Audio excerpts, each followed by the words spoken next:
ओम साई राम। भावानुवाद श्री साई सच्चरित अध्याय 6 ओवी 15 का पहला चरण, जिसमें एक हिस्सा हमने देख लिया वो कर्म मार्ग का। मैंने परमेश्वर प्राप्ति के जो 4 साधन है उसमें एक साधन जो है वो है कर्म मार्ग, दूसरा है ज्ञान मार्ग। क्या कहता है ज्ञान मार्ग? किसी एक वस्तु का नाम, रूप, रंग, गंध, स्पर्श, आकार तथा उस वस्तु का अन्य अन्य दूसरे घटकों से होने वाला गुणात्मक संबंध या अनुबंध बोलो, इसका यथोचित ज्ञान यानी ज्ञान मार्ग। ज्ञान से ही अनुभूति प्राप्त होती है। एक आधी चीज के बारे में अपने को रिक्वायर्ड जो ज्ञान है, वो जो ज्ञान है उससे अनुभूति प्राप्त होती है। दूसरी तरफ से देखा जाए, अनुभूति ही ज्ञान की जननी है। यानी पहले अनुभूति होती है और फिर उससे ज्ञान प्राप्त होता है। ज्ञान से अनुभूति प्राप्त होती है। लेकिन कभी कभी क्या होता है, अनुभूति से जो ज्ञान प्राप्त होता है वो जरा ज्यादा दृढ़ होता है और वो कभी भूलता नहीं आदमी। समझो एक अंगार को हाथ लगाया, अब बच्चों को बोलोगे ना बेटा वो गर्म होता है, उससे हाथ जलता है, उसको हाथ मत लगाओ, तो वो लगा के देखेगा। पहले लगा के देखिए, उसको झटका लग जाता है कि अब फिर बाद में पता चलता है कि ये जो चीज़ है ना, इसको कभी हाथ नहीं लगाना क्योंकि ये जलाता है हाथ। अब ये कभी बोल नहीं पाएगा क्योंकि उसने वो अनुभूति ली है।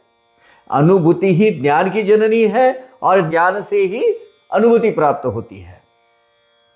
अब इसी तरह अध्यात्म मार्ग में जीव, शिव, विश्व, परमात्मा, इनके स्वरूपों का, अनुबंध का अपरोक्ष ज्ञान अर्थात ज्ञान मार्ग। ज्ञान के 2 माध्यम है, एक परोक्ष ज्ञान और दूसरा अपरोक्ष ज्ञान।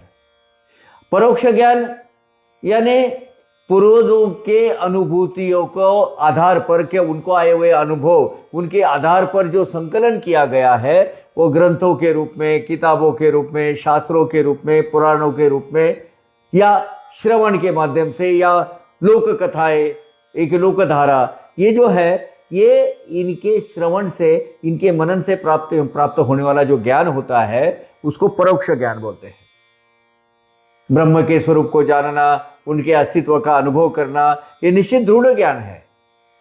अपरोक्ष ज्ञान जो है ये चराचर, ये जो सृष्टि है, चल अचल सृष्टि, जड़ जीवों में व्याप्त विश्व की चैतन्य शक्ति, यह ब्रह्म का सच्चिदानंद स्वरूप, ऐसा आत्मा का प्रत्यक्ष ब्रह्म रूप होने से होने वाला जो ज्ञान है वो अपरोक्ष ज्ञान कहलाता है। ये आपकी आध्यात्मिक प्रगति कितनी हुई है, कितने रास्ता कितना चले हैं आप, उसके ऊपर निर्भर करता है। सोहम आत्मा, मैं ही वही परमेश्वर हूं, सच्चिदानंद वही हूं, अहम ब्रह्मास्मि, मैं ही ब्रह्म हूं, ये ज्ञान, ये अपरोक्ष ज्ञान कहलाता है।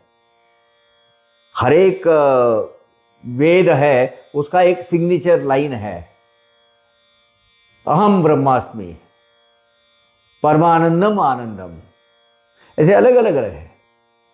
मैं ही ब्रह्म हूं, ये ज्ञान यानी अपरोक्ष ज्ञान कहलाता है। और ज्ञान के भी तो क्या है, 2 विभाग। दूसरे तरीके से देखा जाए तो वैसे होते हैं, एक आध्यात्मिक ज्ञान होता है, भौतिक ज्ञान और अथवा विज्ञान होता है। आध्यात्मिक ज्ञान जो है उसकी कक्षाएं, उसकी मर्यादाएं बहुत, मतलब उसको कोई मर्यादा नहीं है। आध्यात्मिक ज्ञान क्या है? अध्यात्म मतलब अधिक आत्मना, अधि यानी संबंध, और आत्मना आत्मा, आत्मा से रिलेटेड, आत्मा से संबंधित जो ज्ञान है अर्थात आध्यात्मिक ज्ञान है। और दूसरा भौतिक ज्ञान, भौतिक ज्ञान है यानी विज्ञान, विशेष ज्ञान, शास्त्रीय ज्ञान, तत्व ज्ञान, सिद्धांतों के आधार पर का ज्ञान, इक्वेशन के आधार पर जो ज्ञान होता है वो भौतिक ज्ञान होता है, और ये शाश्वत होता है, क्योंकि उसमें 2 और 2 5 नहीं होते, 2 और 2 4 ही होते हैं। और हर एक बार आप वो फॉर्मूला अपनाओगे, वो इक्वेशन अपनाओगे, आपको रिजल्ट वही आएगा। जड़ पदार्थ, निसर्गों में होने वाली घटनाओं का निरीक्षण, प्रयोग, संशोधन कर उन्हें संगतवार, क्रमबद्ध अथवा नियम, उसकी नियमावली बनाना, एक क्रोनोलॉजी बनाना, ये नियमावली बनाकर प्राप्त होने वाला जो ज्ञान है, ये सिद्धांत कहलाता है या प्रमेय कहलाता है, इक्वेशन। और इसे ही शास्त्र कहते हैं। रसायन शास्त्र, भौतिक शास्त्र, वनस्पति शास्त्र, ये सब क्या है? ये शाश्वत ज्ञान है। मतलब ये कसौटियों के आधार पर प्रूव हो गया है ये ऐसे। और दूसरे जो आध्यात्मिक ज्ञान है वो तो आत्मिक उन्नति के ज्ञान है। लेकिन एक याद रखना, जैसे 2 चीज है, एक होती है दृष्टि।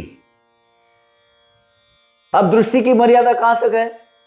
जो आंखों से देख पाता है, जो सोच पाता है, जो समझ पाता है, उसका ज्ञान ग्रहण करने का उसकी एक मर्यादा है।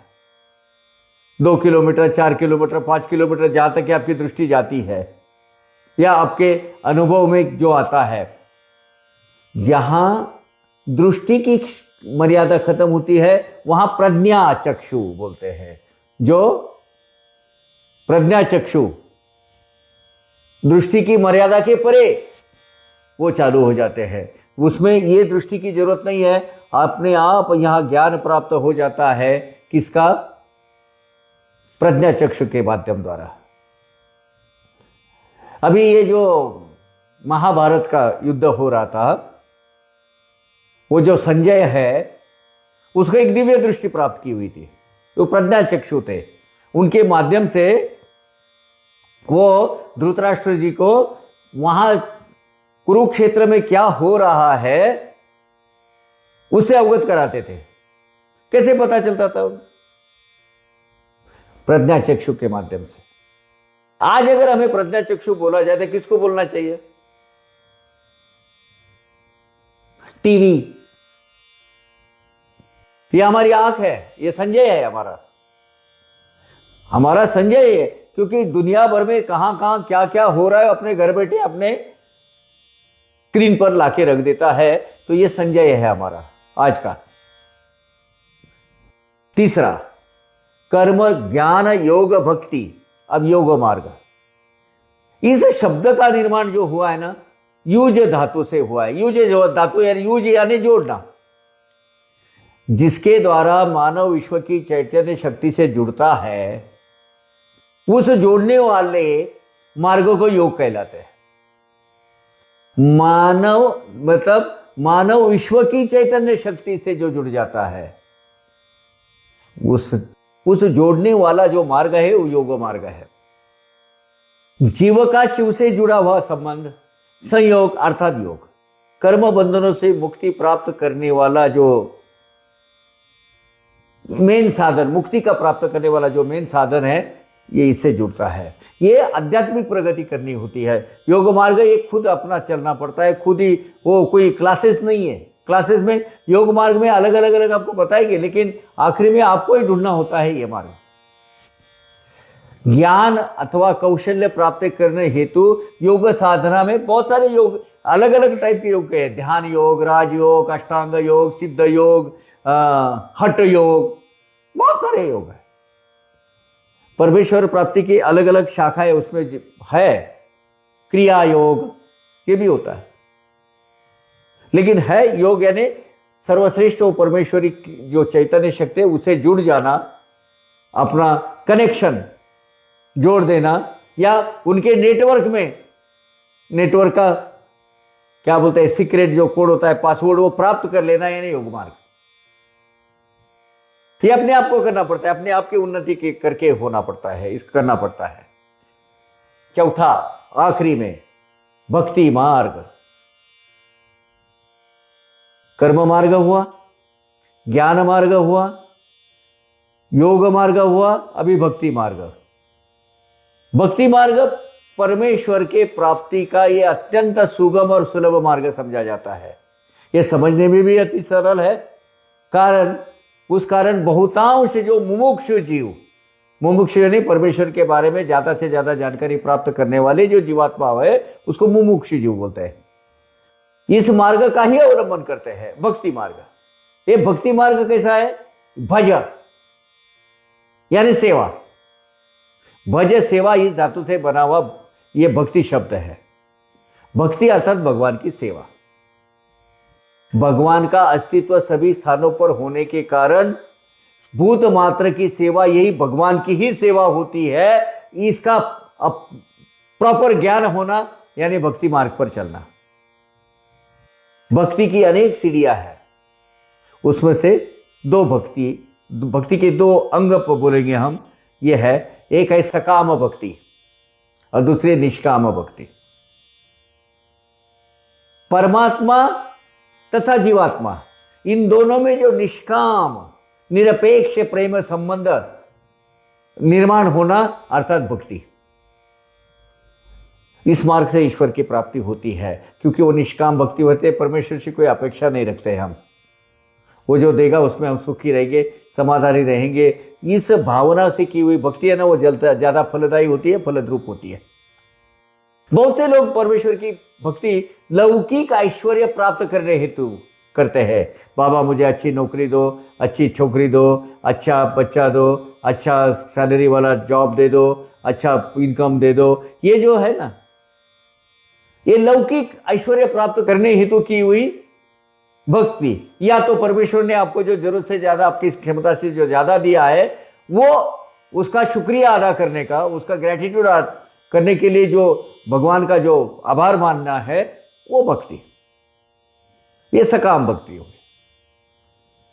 बाबा इसे चिंदिया कहते हैं। बाबा बोलते हैं इसके लिए नहीं बेटा, ये तो नाशवंत है। जो तेरे लिए शाश्वत, जो तेरे साथ आएगा, तेरे आत्मा की प्रगति करेगा, शरीर की प्रगति नहीं, आत्मा की प्रगति करेगा, उसकी बात कर। परमेश्वर के प्राप्ति हेतु उपरयुक्त 4 मार्गों का विवेचन किया गया है। ये चारों मार्ग स्वतंत्र नहीं है। ये मत समझिए कि मैं सिर्फ कर्म करते रहूंगा या मैं सिर्फ भक्ति करते रहूंगा। नहीं, ये चारों मार्ग स्वतंत्र न होकर एक दूसरे के पूरक और कारक है। देखिए कैसे, ज्ञान के साथ कर्म की जोड़, कर्म को भक्ति का प्रेम या स्निग्धता, और भक्ति के लिए ज्ञान की मार्गदर्शक ज्योति या प्रकाश आवश्यक होता है। इन तीनों का योग होने पर भगवान की प्राप्ति होती है। यद्यपि ये 4 भिन्न भिन्न दिशाओं में भी जाने वाले स्वतंत्र मार्ग भले ही प्रतीत होते हो, अपने को लगते हो, तथापि अंततः ये परमात्मा की ओर अर्थात अंतिम लक्ष्य की ओर ही ले जाते हैं। मैं कर्म मार्गी हूं, मैं ये मार्गी हूं, आखिरी में पहुंचना उधर ही है। अब उसमें भक्ति का बहुत वर्णन अच्छा किया हुआ है इसमें 16वें ओवी में, अध्याय 6 के। भक्ति बबुल बन की काटो भरी राह। इतना आसान नहीं है, रास्ता सुगम बताया है, सरल बताया है, लेकिन इसमें बहुत सारे अड़ंगे, बहुत सारे ऑब्स्टेकल्स आते हैं। इसलिए बाबा भक्ति को बबूल बन की काटो भरी राह बोलते हैं। और उबड़ घाबड़ अति विकट, अति संकरी छोटी रहती है, नैरो पाथ, फिर भी ठेठ हरि के निकट पहुंचा देती। हाँ बाट यानी पैदल चलने वाला मार्ग, जो पगडंडी होती है उसको बाट बोलते हैं। भक्ति मार्ग अनेक संकटों से तथा रुकावटों से परिपूर्ण है। आप हमेशा एक गौर करना, जब भी आप भक्ति करने हेतु कुछ कदम उठाते हैं या सोचना चालू कर देते हैं, आपके प्रकृति आपके मार्ग में अड़ंगे डालना चालू करेगी। कीर्ति तीर्थ यात्रा पर चलना है, 50 अलग अलग उसमें प्रॉब्लम्स लेकर प्रकृति खड़ी रहेंगी आपके पास। इस मार्ग पर चलते समय अनेक बार, बहुत बार लड़खड़ाना पड़ता है, गिरना पड़ता है, फिर वो क्षमता लानी पड़ती है, वो प्रबल होना पड़ता है, फिर ऐसी संभावनाएं बहुत होती है। इसलिए ये बहुत उबड़ खाबड़ रास्ता है, लेकिन चलना उसमें असंभव है ऐसा नहीं है। भयंकर विरोधी शक्ति रूपी गड्ढे हमें भक्ति मार्ग से विचलित करने लगते हैं, उसका भरसक प्रयत्न करेंगे वो। इन सब अवरोधों को संभालते हुए, उनको सहन करते हुए, प्रारब्ध के भोग भोगते हुए परमेश्वर की भक्ति करते रहने पर यह भक्ति हमें सीधा परमेश्वर के समीप पहुंचाती है। और यह सबसे सरल और आसान मार्ग बताया गया है। कांटे टाल कर कदम बढ़ाए, यही है एक सुलभ उपाय, तो ही निज धाम पाओगे निर्भय। कटाक्ष कहती गुरु माँ, यही साई माँ हमारी गुरु माउली है, वो क्या कहती है, ये भक्ति मार्ग है, कांटों भरा है, उबड़ खाबड़ है, ऊंच नीच है, बहुत संकरा है, लेकिन कांटे टालकर कदम बढ़ाओ एक एक सुलभ उपाय यही है इस पर चलने का। जो भी मार्ग में संकट आते हैं उसको आसानी से टाल दो, युक्ति प्रयुक्ति से टाल दो। अपना निज धाम अगर आपको पाना है, एक भगवान की तरफ अपना भवसागर की नैया पार करके अगर जाना है, तो कांटे टालकर कदम बढ़ाते रहो और फिर निर्भय हो जाओ। ये अति तिल मिलाकर हमारी गुरु माँ कहती है, क्योंकि निज धाम क्या होता है, प्रत्येक जीवात्मा का अंतिम साध्य क्या होना है, मोक्ष धाम होना है। भक्ति मार्ग में आने वाले इन सारे अवरोधों को व संकटों को टालकर एक एक पग आगे बढ़ते रहना चाहिए। यही एक साधने योग्य उपाय है। यही उपाय करने पर निश्चित रूप से परमेश्वर की कृपा होती है तथा मोक्ष सुख की प्राप्ति होती है। ऐसा गुरु माँ कटाक्ष ने बड़ी स्क्रूपुलसली और ममतापूर्वक आपको कहती है। मन की बगिया का सिंचन जब भक्ति करे, वैराग्य उपजे ज्ञान स्फुरे, कैवल्य फले चित सुख उबरे, जन्म मरण डटल जाए अचूक। चित सुख यानी चिरंतन शाश्वत सुख अर्थात आत्मानंद परमानंद, और कैवल्य यानी वैकुंठ धाम मोक्ष धाम मुक्तावस्था। मन रूपी बगिया में भक्ति रूपी बीज बोकर उसे धर्म की खाद देकर वह अपने प्रेम भाव से सिंचकर भक्ति की फसल उगाने से तो अपना इस संसार बंधन से अवश्य मुक्ति मिल जाती है। ऐसा करने से विरक्त होकर हमें शाश्वत ज्ञान की प्राप्ति होगी और परमानंद प्राप्त होकर मोक्ष सुख प्राप्त होगा और जन्म मरण का फेरा टल जाएगा। और हम यही तो हमारा उद्देश्य है कि मनुष्य जन्म का, हमारा जन्म ही मनुष्य जन्म के योनि में इसीलिए हुआ है, भक्ति करने के लिए। इससे और दूसरा कोई उद्देश्य है नहीं हमारा। मूल परमात्मा स्वयं सिद्ध, वही सचिदानंद त्रिविध, उपाधि योग द्वारा हुआ प्रबुद्ध, प्रकट बोध भक्तार्थ। स्वयं सिद्ध परमात्मा कैसा है, स्वयं सिद्ध साध्य किया हुआ, स्वयंभू है वो स्वयं प्रकट हुआ, कोई जन्म नहीं, किसी मां की कोख में जन्म नहीं हुआ, वो स्वयं सिद्ध है जो इसने ये प्रकृति का निर्माण किया है। सच्चिदानंद, सत चित आनंद परमेश्वर के स्वरूप का वर्णन है यह। सत यानी अखंड अनादि अनंत, जिसका कभी वो जो खंडित नहीं होता। अनादि अनंत जो सत्ता है वो सत्य है, जो निरंतर चिरंतर है वो सत्य। चित यानी चैतन्य शक्ति, चैतन्य घनता, ज्ञानमयता, ज्ञानमय को जो बोलते हैं वो। आनंद, सत चित आनंद परिपूर्णता। अब इसमें क्या लिखा है, उपाधि योग द्वारा प्रबुद्ध। अब उपाधि योग द्वारा प्रबुद्ध यानी क्या है, कोई वस्तु किसी विभाग प्रदेश अथवा अन्य वस्तु का ज्ञान दर्शक मन स्वयं विलग रहती है। वस्तुतः यह वस्तु पहली वस्तु का ज्ञान देने के हेतु ही होती है, उसका कोई स्वतंत्र अस्तित्व नहीं होता। बुद्धि ज्ञानी लोगों की उपाधि है, कान के पटल कर्णेंद्रिय की उपाधि है। यदि कर्णेंद्रिय नहीं होंगे तो केवल ज्ञान के पटल ही होंगे तो उपाधि नहीं होगी। पसीने की बूंद, ये पसीने की उपाधि है।